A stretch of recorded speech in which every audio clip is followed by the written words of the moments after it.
Hello and welcome to my YouTube channel IZ education. जैसा कि हमने लास्ट वीडियो में पढ़ा कि लॉज ऑफ लाइब्रेरी साइंस क्या है और कितने हैं, तो हमने दो लॉज पढ़े थे, फर्स्ट लॉ और सेकंड लॉ। इसमें हमने पढ़ा जैसे कि वो फर्स्ट लॉ जो था बुक आर फॉर यूज़ था, ठीक है, उसमें हमने इसकी इम्प्लीकेशन पढ़ी। उसके बाद हमने सेकंड लॉ पढ़ा, सेकंड लॉ में था कि एवरी रीडर हीज़ हर बुक, उसकी इम्प्लीकेशन भी हमने पढ़ी डिटेल में। तो आज हमने third law of library science पढ़ना है। तो third law of library science क्या है उसकी तरफ चलते हैं। तो उससे पहले आप लास्ट लेक्चर देख लीजिए, लॉ जो जितने भी लॉज हैं। तो उससे पहले वीडियो शुरू करने से पहले आप वीडियो को लाइक करें, शेयर करें और कमेंट्स करें। तो चलते हैं third law of library science की तरफ। थर्ड लॉ क्या है? Every book it's reader means all books have a place in the library even if only a small demographic might choose to read them। In fact इसमें देखा जाता है कि library के अंदर जो भी बुक है उसको चांस मिलना चाहिए कि उसको कोई ना कोई रीडर जो उसको पढ़े।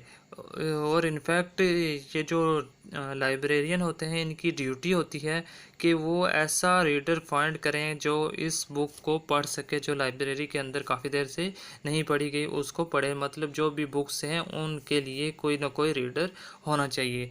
और इसकी जो इम्प्लीकेशन है उनकी तरफ चलते हैं। Implication of third law of library science जो है वो है इंट्रोड्यूसिंग ओपन एक्सेस। तो ओपन एक्सेस में क्या है कि बुक्स जो हैं इस तरह से शेल्फ्स पर अरेंज की जानी चाहिए क्लासिफाइड ऑर्डर में। जो रीडर हो उस वो पूरी फ्रीडम के साथ उन शेल्फ से बुक को ले और बोरो करके शेल्फ से फिर उसके बाद उसको पढ़े, ठीक है, अपने इंटरेस्ट के अकॉर्डिंग टू देयर इंटरेस्ट और नीड के हिसाब से वो बुक्स को ले सके, उसको पूरी फ्रीडम होनी चाहिए। उसके बाद सेकंड नंबर पे जो है प्रोविजन ऑफ पॉपुलर डिपार्टमेंट।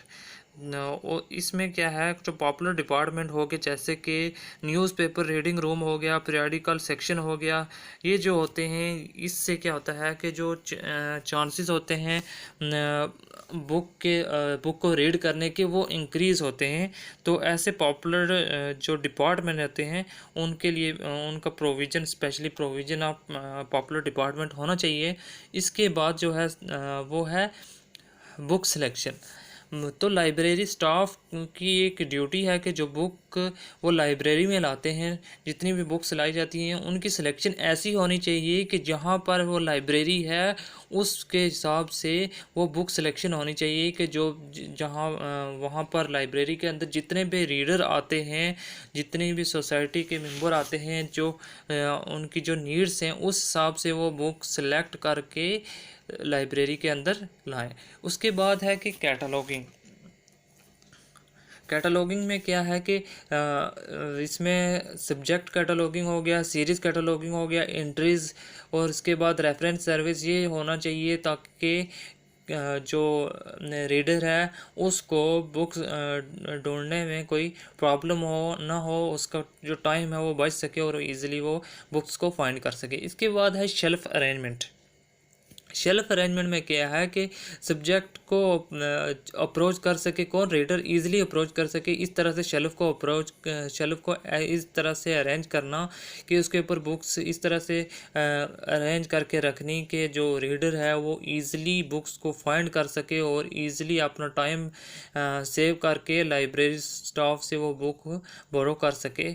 इसके बाद आता है रेफरेंस सर्विस। रेफरेंस सर्विस में है कि अगर आपके पास बुक्स वगैरह कुछ मटेरियल नहीं है तो जो भी जानकार बंदा है जो इसकी नॉलेज रखता है जिन सब्जेक्ट से, उनसे भी आप ये जो सर्विस है ले सकते हैं। इसके बाद है नेक्स्ट जो है इसके बाद एक और इम्प्लीकेशन भी है, वो है पब्लिसिटी। मतलब कि वो भी इसमें आ सकता है अगर आप लिखना चाहो कि जो पब्लिसिटी है कि आप न्यूज़पेपर, टीवी, रेडियो और टेलीविज़न जो भी है लेक्चर में, डिमॉन्स्ट्रेशन में आप दे सकते हो कि हमारी जो लाइब्रेरी में है इस किस्म की बुक्स मिलती हैं, ये सब्जेक्ट प्रोवाइड किए जाते हैं। तो इस तरह से आप अपनी लाइब्रेरी की पब्लिसिटी कर सकते हो। उसके बाद हमारे पास जो आता है fourth law library science. Fourth law क्या है कि save the time of the reader. नाम से ही पता लगता है कि जो रीडर का है उसके टाइम को बचाना। means that all patterns should be able to easily locate their material they desire quickly and efficiently। means कि जो भी यूज़र हैं वो वो अपना टाइम जो है वो बचा सकें, जो मटेरियल है वो ईज़िली अप्रोच कर सकें, ईज़िली वो उसको लोकेट कर सकें और मटेरियल तक पहुंच कर वो अपना टाइम ईज़िली और बचा सकें। इसमें स्टाफ का भी टाइम बचता है और जो यूज़र होते हैं उनका भी टाइम बचता है कि ताकि उस तरह से मटेरियल होना चाहिए कि वो ईज़िली उसको मिल सके, ताकि दोबारा जो अगर उसको कोई भी मटेरियल ढूंढने में कोई डिले होता है तो वो जो यूज़र है वो नेक्स्ट टाइम लाइब्रेरी में आने के लिए हेजिटेट करेगा। इसके बाद इसकी जो इम्प्लीकेशन है, implication of fourth law of library science जो है वो इस तरह से है। लोकेशन ऑफ द लाइब्रेरी, कि लाइब्रेरी की जो लोकेशन है, जैसे कि हमने फर्स्ट लॉ में भी ऐसे पढ़ा था कि लोकेशन ऑफ द लाइब्रेरी जो है ये इसका मेजर एडवांटेज ये है कि लाइब्रेरी की जो लोकेशन है वो ऐसी जगह पर होनी चाहिए कि जो सिटीज़न हैं, स्टूडेंट्स हैं, वो ईज़िली वहाँ पर पहुँच सकें। और जो लाइब्रेरी की लोकेशन है वो ऐसी जगह पे होनी चाहिए कि वहाँ पर कोई नॉइस वगैरह कोई कुछ नहीं होना चाहिए। इसके बाद हमारे पास ओपन एक्सेस आ गया, जैसे कि हमने लास्ट में भी पढ़ा कि बुक्स शेल्फ पर इस तरह से अरेंज करके रखनी चाहिए कि जो यूज़र है वो इजीली वहाँ तक अप्रोच करके और अप्रोच करे और वहाँ से उसको मतलब पूरी फ्रीडम होनी चाहिए कि वो बुक वहाँ से बोरो कर सके। उसके बाद है क्लासिफिकेशन एंड कैटलॉगिंग।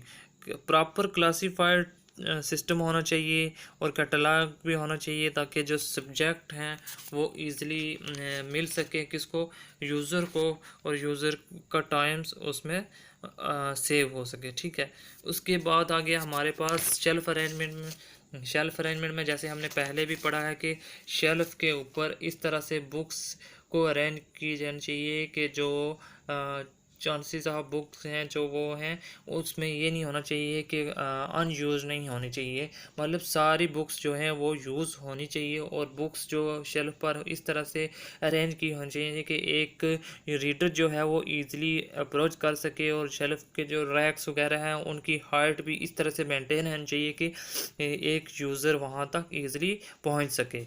इसके बाद हमारे पास है रेफरेंस सर्विस। ये भी हमने पढ़ा कि अगर आपके पास कोई मटेरियल नहीं है तो किसी जानकार लेक्चर्स कोई जो भी आपका प्रोफेसर वगैरह जो भी हैं जिसको इसकी नॉलेज है उससे भी आप हेल्प ले सकते हैं। उसके बाद चार्जिंग सिस्टम है जो है कि आप चार्जिंग जो सिस्टम है वो भी इस तरह से एक प्रॉपर मेथड में होना चाहिए। चार्जिंग और डिस्चार्जिंग जो है वो क्विकली होना चाहिए। इसके बाद इंफॉर्मेशन टेक्नोलॉजी है। इंफॉर्मेशन टेक्नोलॉजी में है कि लाइब्रेरी के अंदर आईटी का भी यूज़ होना चाहिए। किसके लिए कि स्पीड होनी चाहिए कि हम जो भी लाइब्रेरियन है उसकी जो एक्टिविटी होती है उसके अंदर स्पीड मतलब स्पीडी होना चाहिए ताकि जो यूज़र है उसकी नीड्स को फुलफ़िल किया जाए। उसके बाद है हमारे पास सेंट्रलाइज कैटलॉगिंग, यानी कि जो कैटलॉगिंग है कैटलॉगिंग पब्लिकेशन हो गई।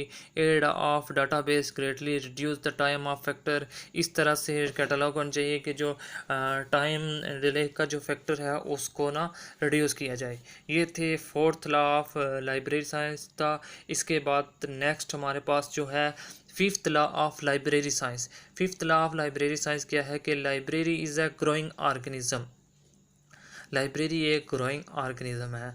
Means that a library should be a dynamic institute that is never static in its outlook, books, method and the physical library should be updated over a time।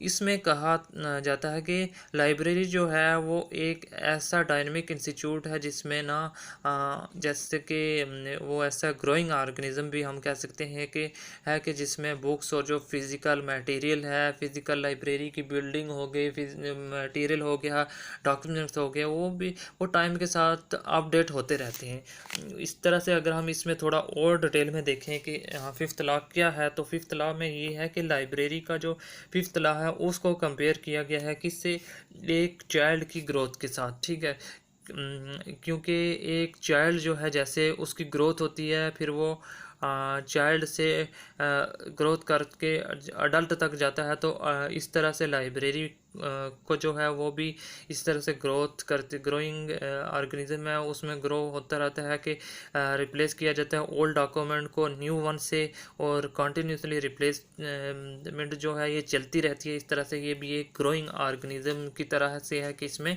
Time up to time changing आती रहती हैं, जैसे कि building में आगे material में आगे books addition होगी, न्यू बुक्स आगे, इस तरह से इसमें आती रहती हैं। इसके बाद जो implication of fifth law of library science R S under, इसमें क्या है, बुक स्टॉक कि एक लाइब्रेरियन की ड्यूटी है कि जो बुक का जो स्टॉक है वो इस तरह से होना चाहिए कि उसको लेबल किया होना चाहिए और शेल्फ पर पीरियडिकली तरीके से रखा जाना चाहिए, और स्टॉक में ऐसी बुक्स होनी चाहिए जो कि यूज़फुल होनी चाहिए। उसके बाद जो रीडर है, इसमें क्या है कि जो जैसे कि फर्स्ट लॉ में भी कहा गया था कि जो रीडर है और उसका और लाइब्रेरी का एक बॉन्ड है उन दोनों में।